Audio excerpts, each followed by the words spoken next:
Okay, in this chapter 2.3 recording, we're going to look at how slope can help you determine the steepness of lines. So, and this question is a right there question in your book. For a line that rises, that means it's going to have positive slope. The line with the greater slope is steeper.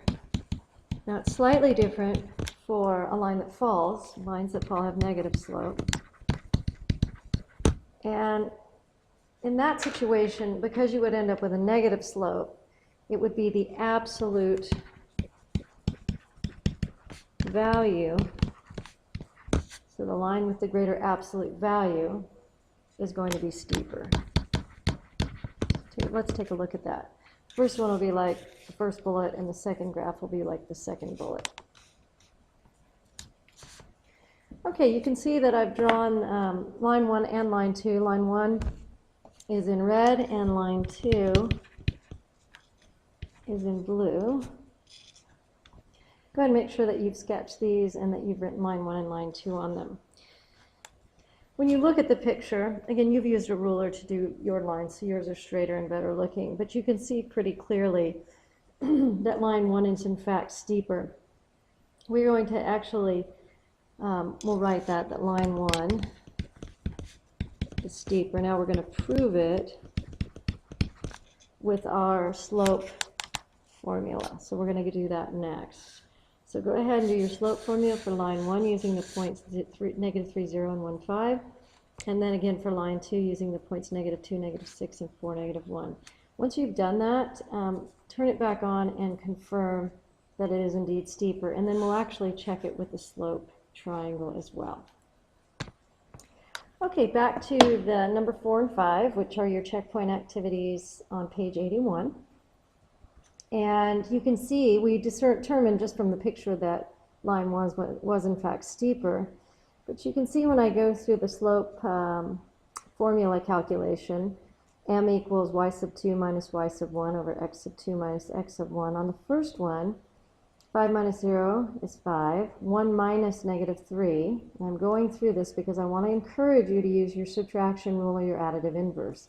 So that would become 1 plus 3. And that gives you 5 over 4, which is 1 and 1/4. Okay, you would never write 1 and, well, you wouldn't frequently not write 1 and 1/4. You just leave it as 5/4.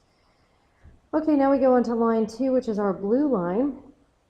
And I just changed the order so you could see that it doesn't matter which one you choose as long as you're consistent. So I now have negative 6 as my y sub 2, which makes negative 1 my y sub 1. So I have negative 6 minus negative 1. And then negative 2 is my x sub 2 minus 4. Again, I'm going to encourage you to use the subtraction rule. You end up with negative 6 plus 1. And in the denominator, negative 2 plus negative 4. That gives you negative 5 over negative 6. A negative divided by a negative is a positive, so m equals 5, 6. You can see that this is true when you look at your slope triangles. I've drawn them in for you. The rises for both of those lines is 5. The run on the top one, the red line, is 4, and the run on the bottom one is 6, which of course is why it's not as steep. So now I'd like you to try number 5. Try to do it on your own. Be a bit careful with this one, because when you graph it, which you'll do in a moment, you'll see that it has negative slope. And remember, I'm going to move this back up, for finding the steepness of a line, for a line that falls or has negative slope, the line with the greater absolute value is steeper. Make sure you show that work for the absolute value. As soon as you've completed this, turn this back on and check your answer.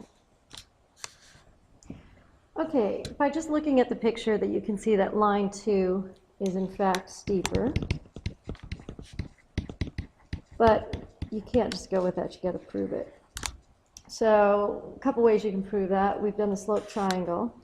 You can see for line 1 you have a rise of 6 and a run of 4, which simplifies, m equals initially negative 6 over 4, which simplifies to negative 3 over 2, which is negative 1.5. And so I have to take the absolute value of negative 3/2, which gives me positive 3/2, which gives me 1.5. Now over here, this is the one line 2, we think is steeper. We've got a rise of 4 and a run of 2. It's a negatively sloping line, so m equals -4/2 initially, which simplifies to m equals -2. So you take the absolute value of -2, which equals 2, and 2 is greater than 1.5, so line 2 is in fact the steeper line. Here's your mathematical slope calculation. You can see it comes out exactly like the other. Again, I'm going to encourage you, particularly if you look at line 2, to use that